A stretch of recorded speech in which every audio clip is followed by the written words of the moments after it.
Shalom, Jemaat BCS Surabaya dimanapun Anda berada. Hari ini kembali lagi kita akan sama-sama datang di hadapan Tuhan. Kita akan sama-sama beribadah kepada Tuhan.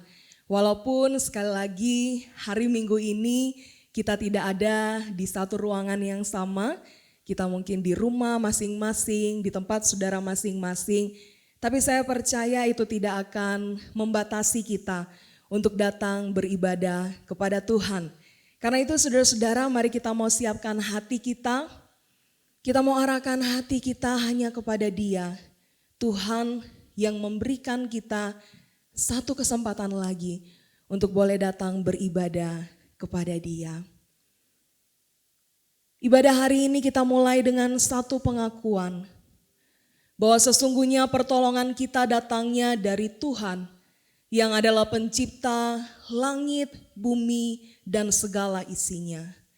Turunlah kiranya atas setiap kita kasih karunia dan damai sejahtera dari Allah Bapa, Anak, dan Roh Kudus. Amin. Saudara, dengan mengakui, dengan betul-betul percaya bahwa pertolongan kita datangnya daripada Tuhan, kita mau sama-sama bersorak-sorai bagi Tuhan. Kita mau sama-sama meninggikan Tuhan. Kita mau sama-sama menaikkan pujian ini. Kita mau katakan bahwa Dialah Allah, sumber kekuatan kita. Mari sama-sama kita mau bertepuk tangan bagi Dia, Tuhan kita.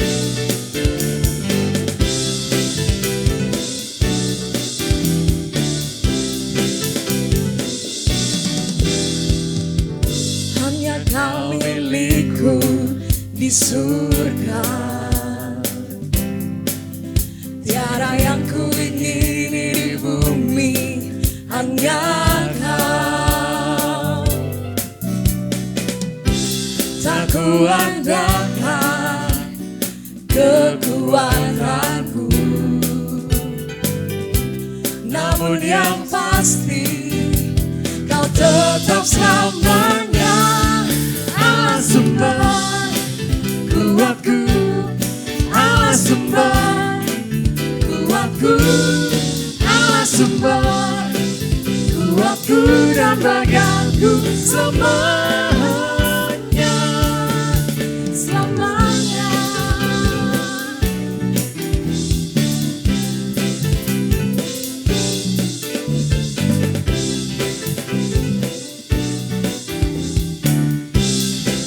Katakan hanya Kau milikku, hanya Kau milikku di surga.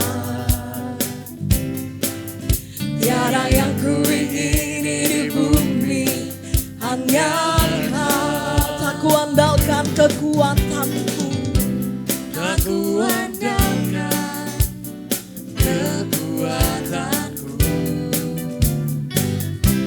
namun yang pasti Kau tetap selamanya Allah sumber kuatku, Allah sumber kuatku, Allah sumber kuatku dan bagianku selamanya.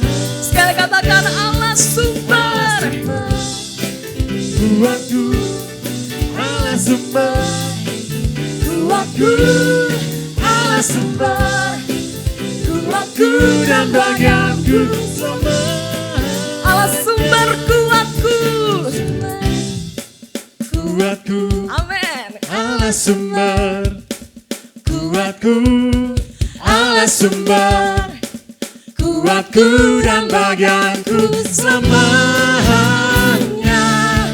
Allah sumber kuatku, Allah sumber kuatku, Allah sumber kuatku dan bagianku selamanya, selamanya, selamanya, selamanya, selamanya.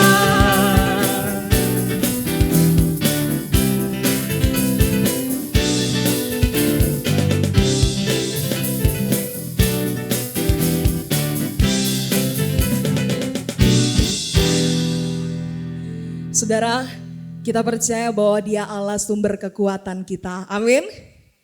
Saudara, kita mau datang terus di hadapan Dia. Allah yang adalah sumber kekuatan kita. Dia Allah yang kasih-Nya dan kuasa-Nya begitu besar. Bahkan kuasa Tuhan terlalu besar. Dan ini yang saya pribadi percayai saudara-saudaraku, bahwa kuasa Tuhan begitu besar, terlalu besar, melebihi dari segala apa yang terjadi di sekitar kita saat ini. Kita mungkin saat ini merasakan masa-masa yang sulit. Tetapi saudara-saudara, di tengah-tengah kesulitan kita mau belajar untuk terus berserah, terus percaya bahwa Allah masih terus berkarya, mendatangkan kebaikan bagi setiap kita. Kuasa-Mu terlalu besar ya Tuhan, kasih-Mu nyata.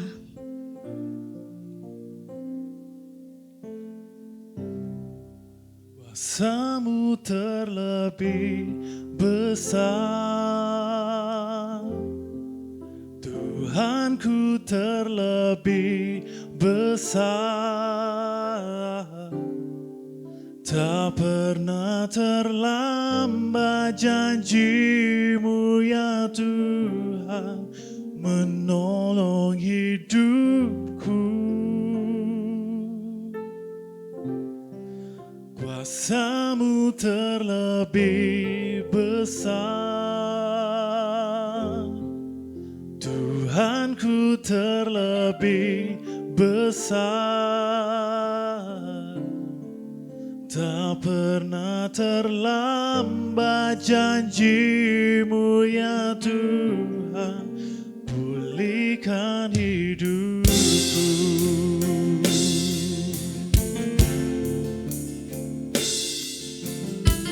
Mari datang di hadapan-Nya dan katakan, hanya Kau Tuhan. Hanya Kau Tuhan penolongku.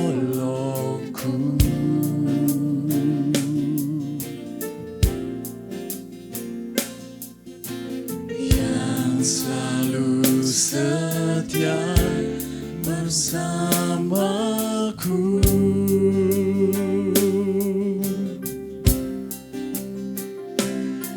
Kasih-Mu yang selalu mengubah kehidupanku. Sungguh ku percaya, sungguh ku percaya, kuasa-Mu terlebih besar, Tuhanku terlebih besar. Tak pernah terlambat janji-Mu ya Tuhan, menolong hidupku. Kuasa-Mu terlebih besar, Tuhanku terlebih besar. Tak pernah terlambat janji-Mu ya Tuhan, pulihkan hidupku.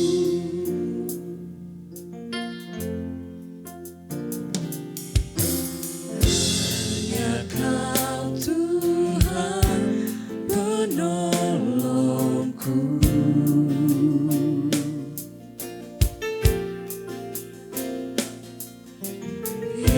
Selalu setia bersamaku.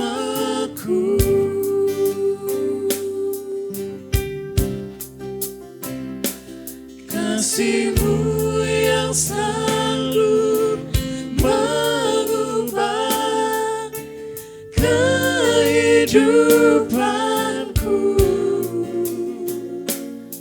Sungguh ku berserah, ku percaya kuasa-Mu terlebih besar.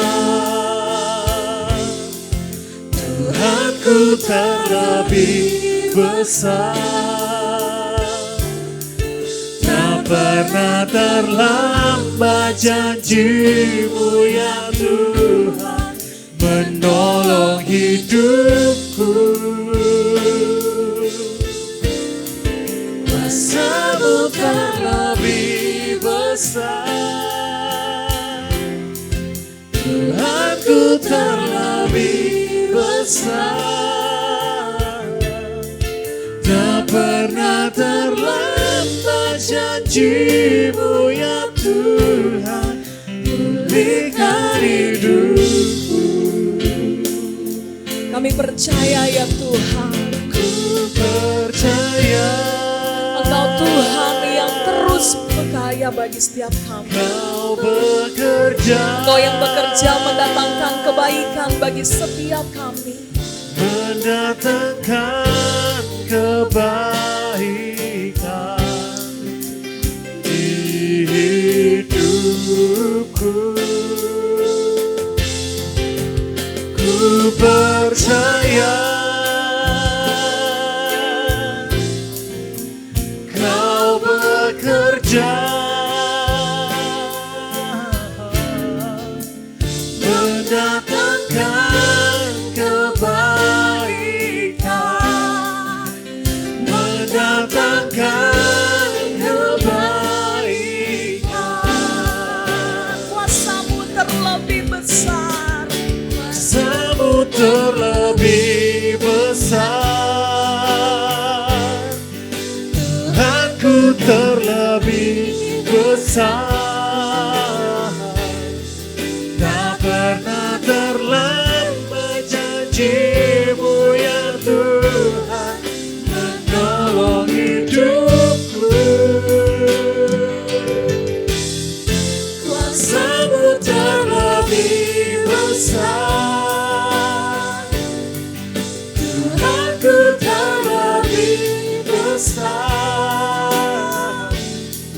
Tak pernah terlambat janji-Mu ya Tuhan pulihkan hidupku. Tak pernah terlambat janji-Mu ya Tuhan pulihkan hidupku. Tak pernah terlambat janji-Mu ya Tuhan pulihkan hidupku. Ini yang kami percayai ya Tuhan, bahwa Engkau tidak pernah terlambat. Engkau Tuhan yang akan terus berkarya dalam kehidupan kami. Engkau Tuhan yang akan terus menyatakan kasih dan kuasa-Mu ya Tuhan bagi setiap kami anak-anak-Mu. Ini yang terus kami pegang, bahwa kami tidak berjalan sendirian saat ini. Ada tangan kuat Tuhan yang memegang tangan kami yang lemah, tidak berdaya dan terbatas ini. Kami sungguh bersyukur kepadamu ya Tuhan. Terima kasih Tuhan, terima kasih. Semakin kami mungkin merasakan kesulitan hidup, penderitaan, ketidakberdayaan. Tapi semakin kami melihat betapa besarnya Engkau Tuhan. Buat kami semakin takjub akan Engkau ya Tuhan. Buat kami terus memandang dan mengarahkan hati kami hanya kepadamu ya Tuhan. Supaya sungguh ya Tuhan, kami boleh merasakan ketenangan yang asalnya daripadamu. Karena kami dekat dengan Engkau. Engkau dekat dengan kami. Biarlah kami boleh merasakan damai sejahtera yang melampaui segala akal yang asalnya daripada Tuhan. Ini setiap kami ya Tuhan. Kami mau terus datang menyembah Engkau. Kami rindu ya Tuhan. Kami rindu untuk merasakan hati yang tenang karena kami punya Tuhan dan kami mau mendekat kepadamu ya Tuhan.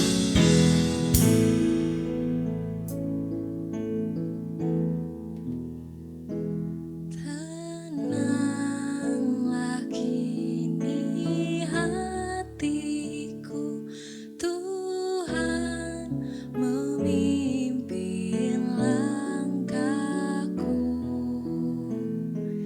di tiap saat dan kerja. Tetap ku rasa tangannya.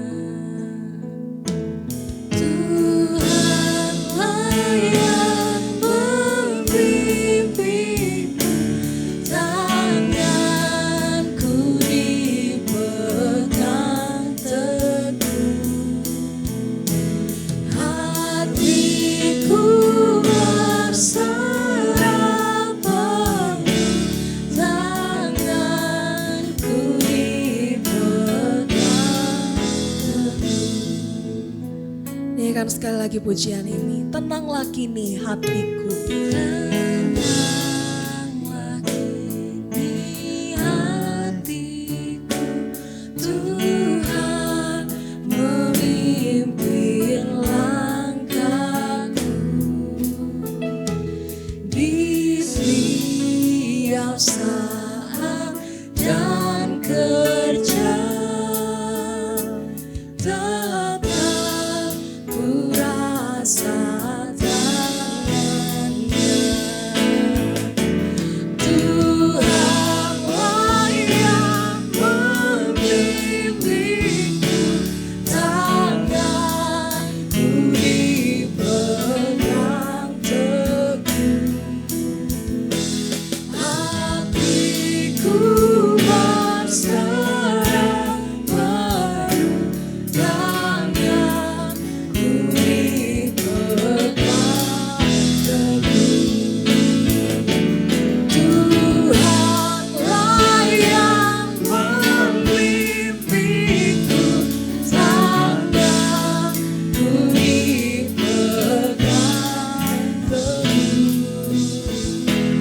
Hatiku berserah penuh, tanganku dipegang. Hatiku berserah penuh. Hatiku berserah penuh, tanganku dipegang teguh.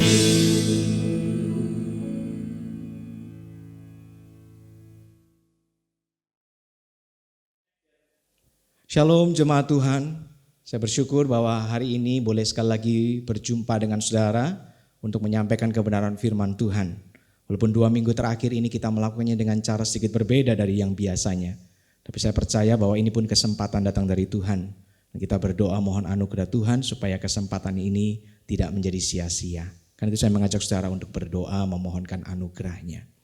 Bapa di surga, ini kami bersyukur untuk kasih karunia-Mu yang memimpin kami boleh beribadah di hari ini, menaikkan pujian penyembahan untuk kemuliaan nama-Mu. Dan saat ini kami bersama rindu boleh sekali lagi disegarkan, diberkati lewat pemberitaan firman Tuhan. Engkau yang berbicara kepada kami semua, Engkau ya Allah Roh Kudus yang akan membukakan hati dan pikiran kami, supaya kami boleh diberkati lewat firman-Mu, dan kami boleh dipimpin pada kebenaran, dan kami boleh didorong untuk melakukannya. Terpuji nama-Mu, dalam nama Tuhan Yesus Kristus kami berdoa. Amin. Saudara, minggu yang lalu saya menyampaikan firman Tuhan untuk meresponi kondisi situasi yang ada di sekitar kita pandemi corona ini. Dengan mencoba mengajak saudara berefleksi dari kehidupan seorang tokoh perjanjian lama yaitu Daud lewat mazmurnya. Dan hari ini saya ingin mengajak saudara untuk meresponi situasi hari ini dengan berefleksi dari surat seorang rasul dari Yesus Kristus di perjanjian baru yaitu Rasul Paulus. Saya mengajak saudara untuk membaca Filipi pasal yang keempat ayat 4 sampai dengan yang ke-7. Demikian bunyi firman Tuhan, saya bacakan buat saudara. Bersukacitalah senantiasa dalam Tuhan. Sekali lagi kukatakan, bersukacitalah. Hendaklah kebaikan hatimu diketahui semua orang. Tuhan sudah dekat. Janganlah hendaknya kamu khawatir tentang apapun juga. Tapi nyatakanlah dalam segala hal keinginanmu kepada Allah dalam doa dan permohonan dengan ucapan syukur. Damai sejahtera Allah yang melampaui segala akal akan memelihara hati dan pikiranmu dalam Kristus Yesus. Sampai di sana firman Tuhan saya bacakan. Saudara, hari ini kita menemukan banyak kelangkaan di sekitar kita, bukan? Sesuatu yang biasanya dengan mudah dapat kita peroleh dengan harga yang cukup terjangkau. Hari-hari ini tiba-tiba semua itu lenyap, menjadi langka. Dan kalaupun ada, harganya pun sudah melambung tinggi, tidak lagi terjangkau oleh kita. Tapi ada satu hal yang lain, ada satu kelangkaan yang lain yang cukup mengganggu saya. Dan saya rindu untuk menjadi tanda awas bagi kita, yaitu mulai hilangnya damai sejahtera dalam kehidupan kita. Saya percaya hari-hari ini banyak di antara kita yang mulai kemudian dicekam oleh rasa panik, rasa gelisah, rasa khawatir, rasa susah hati, cemas akan hari esok. Kita cemas apakah kita akan tertular atau tidak. Kita cemas apakah anggota keluarga kita akan tertular atau tidak. Kita cemas apakah kita bisa bertahan di tengah situasi perekonomian yang begitu buruk. Kita cemas, kita gelisah, kita khawatir, kita tidak tahu sampai kapan kita bisa bertahan menghadapi situasi seperti ini. Kita mulai sulit tidur, kita mulai mungkin merasakan kepeningan, sakit kepala, walaupun mungkin sebetulnya kita tidak terjangkit oleh virus ini, bukan? Jelasnya kita mulai kehilangan yang namanya damai sejahtera. Itu sebabnya pagi ini saya memilih nats ini. Karena saya mendapati kondisi jemaat Filipi hari itu, ataupun penulisnya yaitu Rasul Paulus juga mengalami kondisi situasi yang mungkin tidak terlalu berbeda dengan kita. Ya, hari itu mereka tidak sedang menghadapi pandemi dunia. Mereka tidak sedang menghadapi masalah kesehatan. Tapi bukan berarti hidup mereka aman dan tentram tanpa kesulitan, bukan? Kalau kita mempelajari sejarah, hari itu pada masanya jemaat Filipi juga sedang terancam oleh berbagai macam penganiayaan karena iman mereka kepada Kristus. Mereka juga mulai diganggu oleh datangnya pengajar-pengajar palsu yang kemudian mengajarkan ajaran-ajaran sesat yang berbeda dari yang diajarkan oleh para rasul. Yang kemudian juga ada akhirnya membuat terjadinya perpecahan di antara tubuh jemaat. Nah, lebih dari itu, di saat yang sama, ketika Rasul Paulus, hamba Tuhan itu, menyampaikan surat ini kepada jemaat Filipi, kondisi hidupnya pun sedang dalam kesulitan yang besar. Dia sedang ada dalam situasi di mana dia harus dipenjara karena ia mengabarkan kabar Injil kepada orang banyak. Penjara hari itu adalah suatu hukuman yang sungguh-sungguh sangat menyulitkan kehidupan. Karena orang yang dipenjara tidak lagi tahu dengan pasti, dengan jelas kapan ia bisa bebas dari hukuman itu. Oh saudaraku, bahkan Paulus pun bisa saja mengalami ancaman yang meresikokan nyawanya. Satu situasi sekali lagi yang walaupun tidak mengalami ancaman pandemi corona seperti kita, tapi sekali lagi tidak bisa dikatakan situasi yang mudah bagi hidupnya. Tapi menariknya adalah kalau kita melihat membaca surat Filipi, kita melihat bagaimana Rasul Paulus ternyata tidak seperti kebanyakan orang. Dia tidak mengalami yang namanya kehilangan damai sejahtera. Bahkan kalau kita melihatnya, kita bisa katakan dia bisa menang, melawan segala macam, melewati segala macam situasi yang sulit yang terjadi dalam kehidupannya. Itu sebabnya saya mengajak saudara untuk belajar dari kehidupan Rasul Paulus. Bagaimana ia bisa menang, bagaimana ia menasehati jemaat Filipi untuk menang melewati situasi yang sulit itu. Setidaknya ada 3 hal yang bisa kita pelajari dari bagian kecil suratnya yang saya bacakan tadi. Yang pertama adalah nasihat dari Rasul Paulus adalah untuk supaya kita senantiasa bersukacita. Ayat 4 tadi mengatakan dengan jelas, bersukacitalah di dalam Tuhan senantiasa. Sekali lagi aku katakan kepadamu, bersukacitalah. Saudara, pertama kali kita membaca ayat ini atau mungkin mendengar nasihat ini, mungkin saudara bertanya-tanya, bagaimana mungkin kita bisa bersukacita di tengah situasi yang tidak mudah seperti ini? Bagaimana mungkin kita masih bisa bergembira, berbahagia, mungkin tertawa terbahak-bahak ketika kemudian kita melihat ancaman penyakit itu datang dan bisa mengancam siapapun. Bagaimana kita masih bisa bergembira melihat indeks harga saham berjatuhan di mana-mana, melihat begitu banyak uang menguap seakan-akan tidak punya bekas lagi, melihat kondisi perekonomian yang makin buruk, melihat kesulitan demi kesulitan terjadi dan terus terjadi. Bagaimana mungkin kita bisa bergembira? Tapi saudara-saudara, saya katakan kepada saudara, Paulus sebagai hamba Allah yang diurapi itu, yang dipimpin oleh Roh Kudus untuk menuliskan bagian ini, saya percaya nasihatnya tidaklah salah. Nasihatnya bisa kita sebut sebagai nasihat yang datang dari Tuhan sendiri. Soal firman Tuhan ini mengajar kita untuk senantiasa bersukacita di dalam Tuhan, bukan bergembira atau berbahagia. Memang tidak mungkin bagi kita untuk bisa bergembira di tengah situasi seperti ini. Bagaimana mungkin kita bisa berbahagia melihat kondisi perekonomian hidup kita tiba-tiba tunggang balik. Tadinya kita mungkin punya rencana akan melakukan ini dan itu. Kita mungkin akan memiliki ini dan itu. Tiba-tiba dalam sekejap semua itu berubah. Mana mungkin kita bisa berbahagia? Mana mungkin kita bisa bergembira? Saya percaya itu tidak akan terjadi. Tapi yang dikatakan Rasul Paulus adalah kita diminta untuk bersukacita di dalam Tuhan.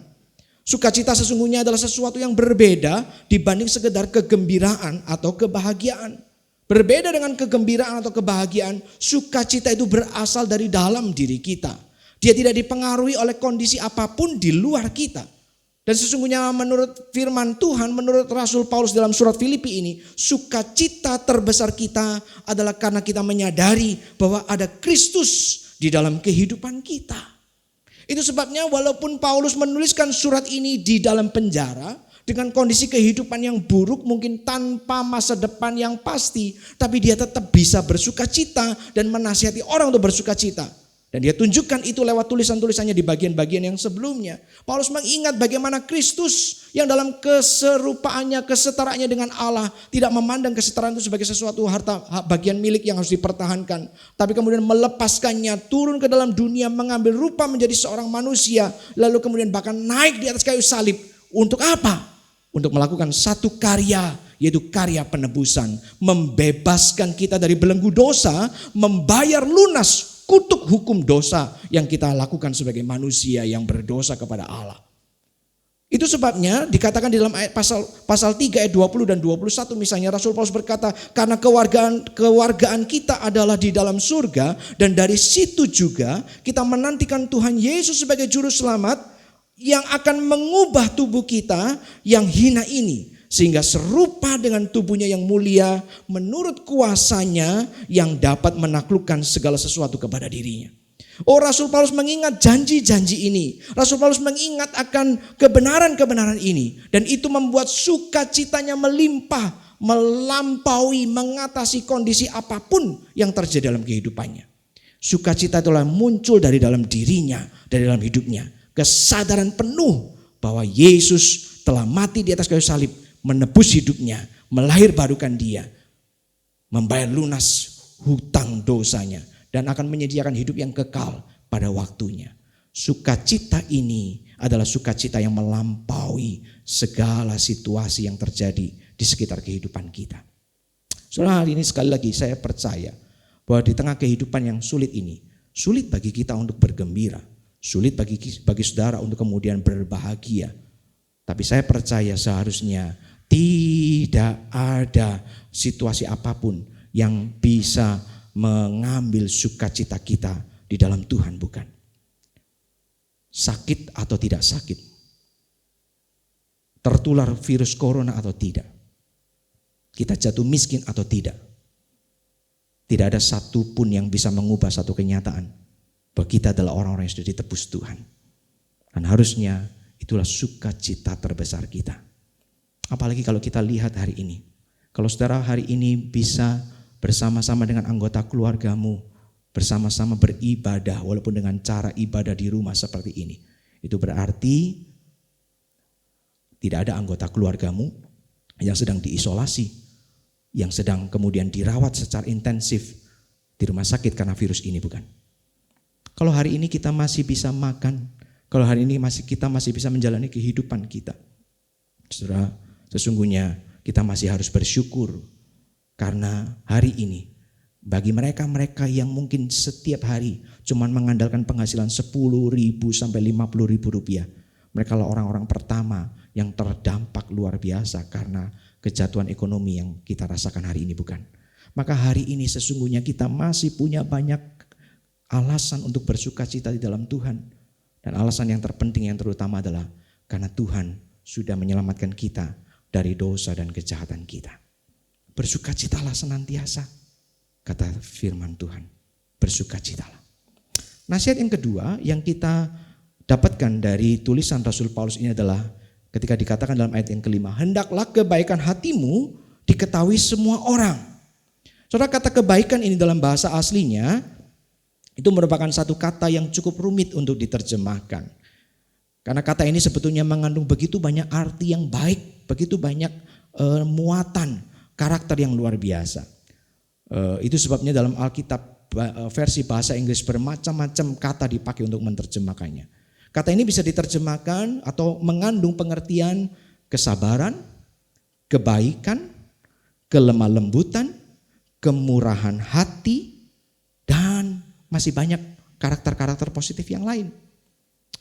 Itu sebabnya sebetulnya kata ini adalah satu kata yang luar biasa yang Paulus sampaikan menjadi sebuah dorongan, menjadi sebuah nasihat bagi kita untuk kemudian bisa menang di atas kondisi kesulitan karena pandemi virus corona 19 ini.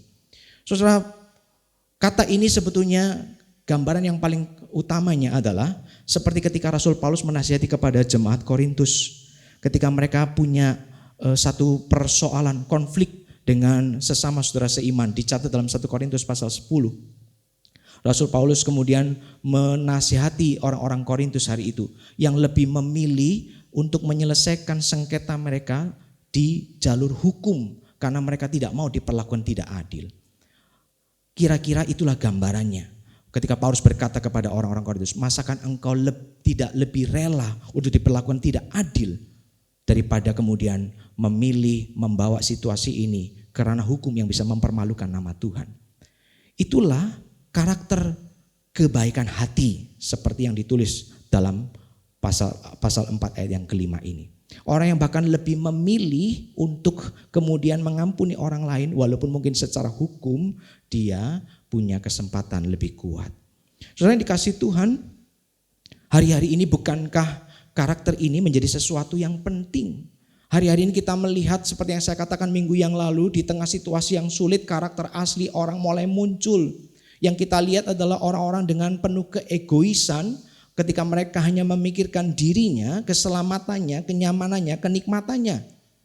Saudara, waktu mulai diumumkan terjadi pandemi corona ini, kita lihat begitu banyak supermarket diserbu oleh pembeli, meninggalkan rak-rak kosong. Kita melihat bahkan di luar negeri ada orang-orang yang berkelahi hanya karena berebut toilet paper. Sesuatu yang sangat-sangat sesuatu yang sangat-sangat tidak berarti sebetulnya. Tapi kemudian mereka mati-matian memperebutkannya sampai kemudian bahkan berkelahi di depan muka umum. Ketika tersebar berita palsu, berita yang salah bahwa beberapa pasar segar di Surabaya ini akan ditutup. Kita lihat terjadi bagaimana orang kemudian memborong barang-barang kebutuhan pokok di supermarket. Seakan-akan yang terpenting adalah saya tidak kehabisan makanan. Yang terpenting adalah kebutuhan hidup saya tercukupi. Seolah-olah orang-orang ini tidak bisa hidup sehari tanpa daging. Saudara-saudara, kita melihat foto-foto yang tersebar di dunia maya. Bagaimana warga-warga lansia di luar negeri sana menangis dengan sedih ketika hanya bisa memandangi rak-rak yang sudah kosong. Karena mereka kalah cepat dari orang-orang yang lebih muda yang menghabiskan seluruh barang yang tersedia itu demi kepentingan mereka sendiri. Keegoisan. Hari ini kita lihat bagaimana orang hanya memikirkan dirinya sendiri. Kita melihat bagaimana orang-orang di dalam ketamakannya bahkan mungkin bercerita dengan penuh kebanggaan kepada temannya. Oh, karena insting bisnisnya luar biasa. Oh, dia sudah menimbun banyak mungkin masker, banyak mungkin hand sanitizer di masa-masa yang lalu. Sehingga hari ini dia bisa mengambil keuntungan berlipat kali ganda. Saya katakan kepada saudara, apakah ini bukan tanda ketamakan? Mengambil keuntungan di tengah penderitaan orang banyak. Itu bukan kebaikan hati. Dan saya percaya keuntungan yang seperti itu tidak akan membawa berkat Tuhan yang sepenuhnya dalam kehidupan kita. Jangan saudara pikir bahwa setelah saudara mengambil keuntungan dengan cara yang seperti itu, merugikan begitu banyak orang, lalu kemudian saudara mempersembahkan sebagiannya ke rumah Tuhan, lalu kemudian seakan-akan saudara bisa menutup dosa saudara. Saya katakan tidak. Itu bukan kebaikan hati. Paulus katakan di tengah situasi yang sulit seperti ini, tunjukkanlah kebaikan hatimu. Bahkan biarlah kebaikan hatimu itu diketahui semua orang. Bukan sesuatu yang dipamer-pamerkan dengan sengaja. Tapi kebaikan hati itu tidak akan bisa ditutupi. Oh, saya bersyukur di tengah-tengah situasi seperti ini kita masih bisa kemudian punya harapan akan kemanusiaan. Karena kita lihat, kita dengar, kita baca berita-berita di berbagai penjuru dunia, di berbagai tempat. Apapun agamanya, apapun rasnya, apapun suku bangsanya, muncul orang-orang menjadi pahlawan kemanusiaan. Di tengah situasi sulit bukan cuma memikirkan dirinya, tapi kemudian memikirkan orang lain. Membantu orang lain yang sedang kesulitan, membantu orang lain yang sedang membutuhkan. Di tengah-tengah situasi yang mengancam seperti ini. Itulah kebaikan hati yang harusnya juga muncul dalam kehidupan kita sebagai umat Tuhan. Karena Tuhan sudah menebus hidup kita, bukan? Kalau berpikir tentang kebaikan hati ini, contoh yang paling nyata menurut saya sebetulnya adalah contoh ketika satu kali diperhadapkan kepada Tuhan Yesus, seorang wanita yang kemudian didapati berzina. Lalu kemudian oleh orang banyak tanpa ampun, dia dibawa datang kepada Tuhan untuk dipermalukan dan sekaligus untuk menjadi ujian bagi Tuhan. Tapi hari itu Tuhan tidak melakukan seperti yang diharapkan oleh orang banyak yang munafik itu. Tapi kemudian Tuhan hanya berkata kepada wanita ini, pergi dan jangan berbuat dosa lagi. Saudara, secara hukum, mau hukum manusia, mau hukum Tuhan, wanita ini bersalah.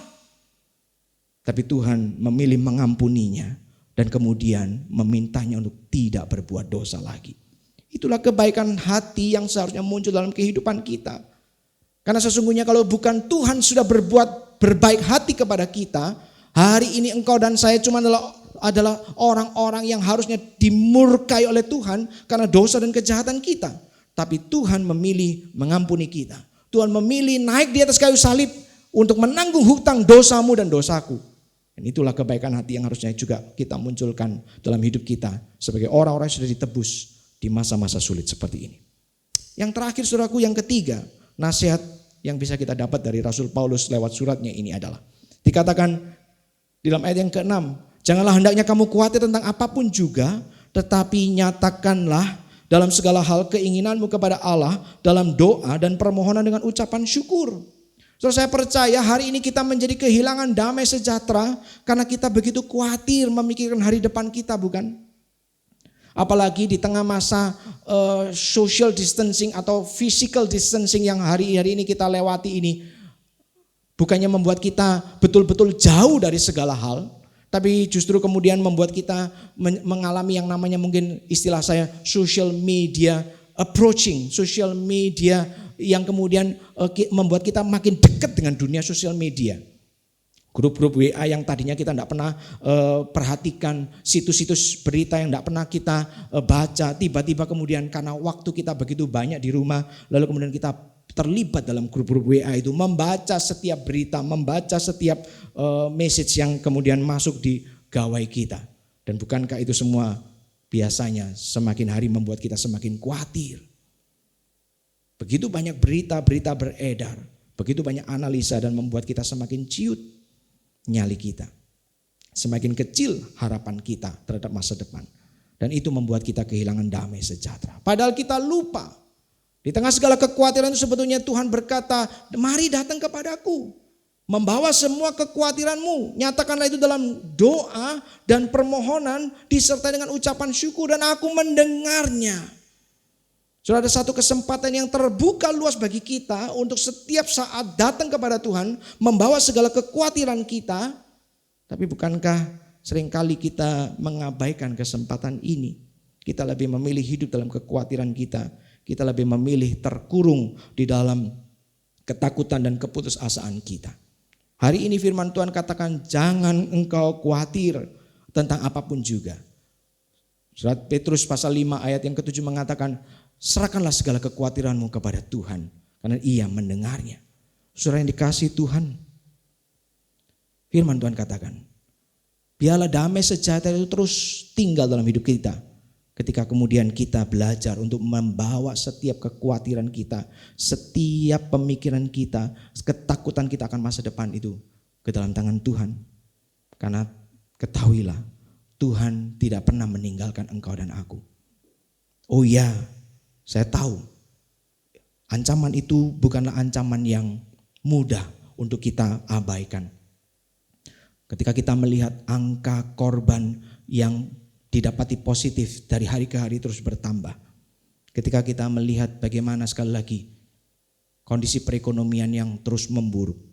Saya tahu itu semua pasti akan mendatangkan kekhawatiran dan pasti akan mendatangkan dan akan membuat kita kehilangan damai sejahtera kita. Tapi saya ingin kita semua belajar satu hal, janji Tuhan adalah ya dan amin.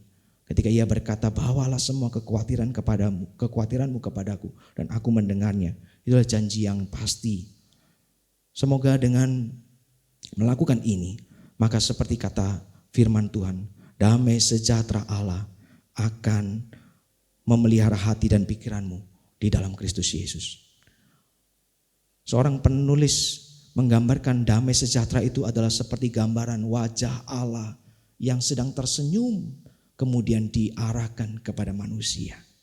Gambaran yang begitu indah. Damai sejahtera itu adalah seperti ketenangan yang muncul di dalam hati kita yang paling dalam. Tapi ketenangan itu datang karena badai terjadi di Bukit Kalvari sana. Saudara-saudara yang dikasihi Tuhan, sesungguhnya inilah kesempatan kita datang kepada Tuhan. Membawa segala kekhawatiran kita dalam permohonan dan ucapan syukur. Dan biarlah dengan cara itu Tuhan yang menjawab, Tuhan yang akan menenangkan kita, dan damai sejahteranya itu yang akan kemudian berdiam dalam kehidupan kita. Ketika ibadah ini berakhir, saya minta kepada saudara bersama dengan anggota keluargamu untuk melakukan 3 hal. 1, mari tanya kepada dirimu sendiri. Masih adakah kekhawatiran yang selama ini kau pendam ketika situasi ini terus terjadi? Kau mungkin mengkhawatirkan suamimu, istrimu, orang tuamu, anak-anakmu. Kau mengkhawatirkan orang dekatmu. Sudahkah engkau membawanya itu kepada Tuhan? Engkau mungkin mengkhawatirkan masa depan pekerjaanmu. Engkau mengkhawatirkan bagaimana engkau bisa bertahan di tengah tekanan ekonomi yang makin memburuk seperti saat ini. Sudahkah engkau membawanya kepada Tuhan? Tuhan berkata, bawalah semua kekhawatiranku kepadaku. Yang kedua, mari kita sekali lagi memikirkan, selain bahwa Tuhan sudah menyelamatkan kita, mari pikirkan, apalagi hal-hal yang lain yang masih dan harusnya membuat kita bersuka cita di tengah situasi sulit seperti saat ini. Mari belajar sekali lagi mengingat dan menghitung berkat-berkat Tuhan itu. Dan lihatlah, engkau akan terpukau mendapati bahwa di tengah situasi yang sulit ini masih ada begitu banyak berkat Tuhan yang Tuhan sediakan bagimu. Yang terakhir, mari sekali lagi, seperti nasihat firman Tuhan, hendaklah kebaikanmu nyata diketahui semua orang. Mari pikirkan, kebaikan apa yang bisa engkau lakukan, baik secara pribadi maupun bersama keluargamu, di tengah-tengah situasi yang sulit seperti ini. Kebaikan seperti apa yang bisa kau lakukan bagi sesamamu, supaya lewat momen ini justru Tuhan dipermuliakan. Tuhan memberkatimu, damai sejahtera Tuhan yang melampaui segala akal pikiran memelihara hati dan pikiranmu. Mari kita berdoa.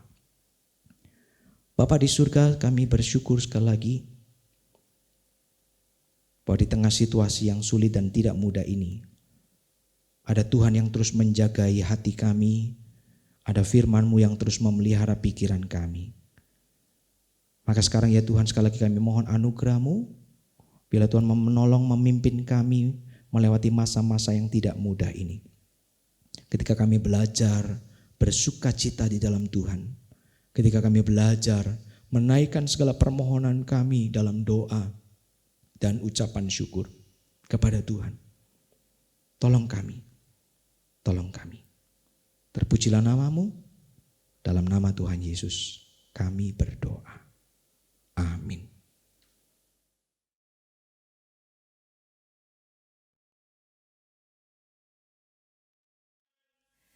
Saudara, biarlah kebenaran firman Tuhan yang sudah kita dengar itu boleh sekali lagi menguatkan dan menuntun kita. Kita percaya bahwa kita punya Tuhan yang akan terus menyertai kita. Dialah sumber sukacita dan damai sejahtera. Karena itu saudara-saudara, mari di akhir ibadah ini kita datang di hadapan Tuhan. Kita mau naikkan syukur kita sekali lagi kepada Tuhan. Bahkan kita mau ucapkan berkat. Kita mau berdoa bagi diri kita, keluarga kita, kota ini, bangsa ini, bahkan bagi seluruh dunia. Supaya namamu saja ya Tuhan itu yang ditinggikan dan dimuliakan. Saya ingin mengajak saudara-saudara untuk sama-sama bangkit berdiri. Dimanapun saudara-saudara berada, mari sama-sama kita bangkit berdiri. Kita mau sama-sama datang di hadapan Tuhan. Kita mau berseru hanya kepada Tuhan.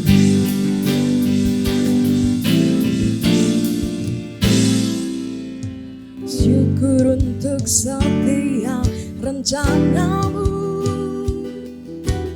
dan rancanganmu yang mulia. Dalam satu tubuh kami bersatu, menjadi duta kerajaanmu. Ku ucapkan berkat atas Indonesia, biar kemuliaan Tuhan akan nyata. Bagi bangsa ini kami berdiri dan membawa doa kami kepadamu. Sesuatu yang besar pasti terjadi dan mengubahkan negeri kami. Hanya namamu Tuhan ditinggikan atas seluruh bumi. Mari kita datang kepada Tuhan. Kita mau nyatakan kerinduan kita di hadapannya. Kami rindu melihat Indonesia pulih dari semua problema, hidup dalam jalan kebenaran-Mu, pancarkan terang kemuliaan-Mu. Ku ucapkan berkat atas Indonesia, biar kemuliaan Tuhan akan nyata. Bagi bangsa ini kami berdiri dan membawa doa kami kepadamu. Sesuatu yang besar pasti terjadi dan melupakan negeri kami. Hanya namamu Tuhan ditinggikan atas seluruh bumi. Bagi bangsa ini, bagi bangsa ini kami berdiri dan membawa doa kami kepadamu. Sesuatu yang besar pasti terjadi dan mengubahkan negeri kami. Hanya namamu Tuhan ditinggikan. Hanya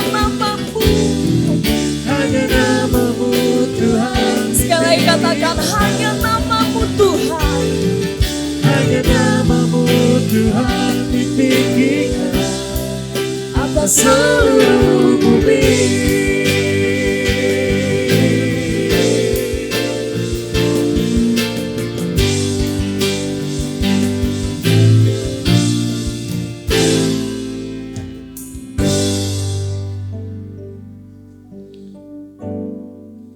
Mari di akhir ibadah ini kita satukan hati kembali berdoa bagi negeri dan bangsa kita. Hari ini kami bersyukur karena Tuhan sekali lagi memberkati kami lewat rangkaian ibadah yang boleh kami jalani. Kami bersyukur, bersukacita di tengah segala keterbatasan masih ada kesempatan bagi kami untuk berjumpa dengan Tuhan secara pribadi bersama keluarga kami masing-masing. Maka di akhir ibadah ini Tuhan kami mengingat akan kondisi negeri ini, bangsa ini ya Tuhan. Kami terus memohonkan doa kami kepada Tuhan. Kami mohonkan kiranya Tuhan terus beranugerah secara khusus bagi Bapak Presiden bersama dengan seluruh jajaran pemerintahan pusat sampai daerah. Berikan kepada mereka sekali lagi ya Tuhan hikmat bijaksana untuk terus menyikapi setiap perkembangan, setiap perubahan situasi dengan sebaik-baiknya dan memikirkan solusi terbaik bagi penyelesaian bukan hanya tersebarnya wabah pandemi COVID-19 ini, tapi juga banyak hal yang lain yang terpengaruh olehnya. Perekonomian, pekerjaan bagi banyak orang. Kami mohon Tuhan, ada begitu banyak pekerjaan rumah yang harus dikerjakan di tengah situasi yang berat ini. Mohon Tuhan beranugerah.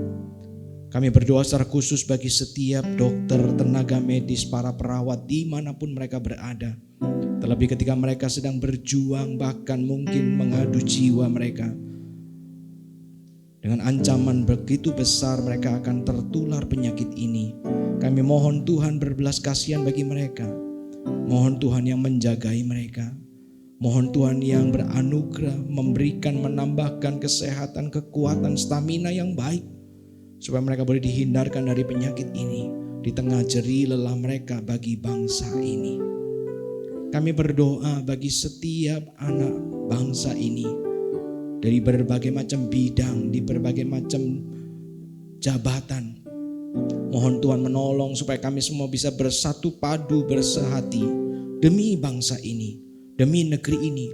Tidak memikirkan kepentingan sendiri, tapi kami bersama-sama memikirkan yang terbaik bagi masa depan negeri ini. Supaya kami boleh melihat perang ini dimenangkan dan kami semua menjadi pemenangnya. Kami mohon anugerah Tuhan pada akhirnya juga bagi keluarga kami masing-masing. Di tengah segala situasi yang tidak mudah ini ya Tuhan, berikanlah kekuatan, jagailah kami semua di dalam anugerah dan lindungan Tuhan. Kiranya kami boleh dijauhkan dari mara bahaya ini. Dan biarlah Tuhan dengan pertolongan-Mu, sekali lagi kami boleh menang atas wabah ini. Ini doa kami, berdoa bagi saudara-saudara kami yang divonis positif menderita penyakit ini.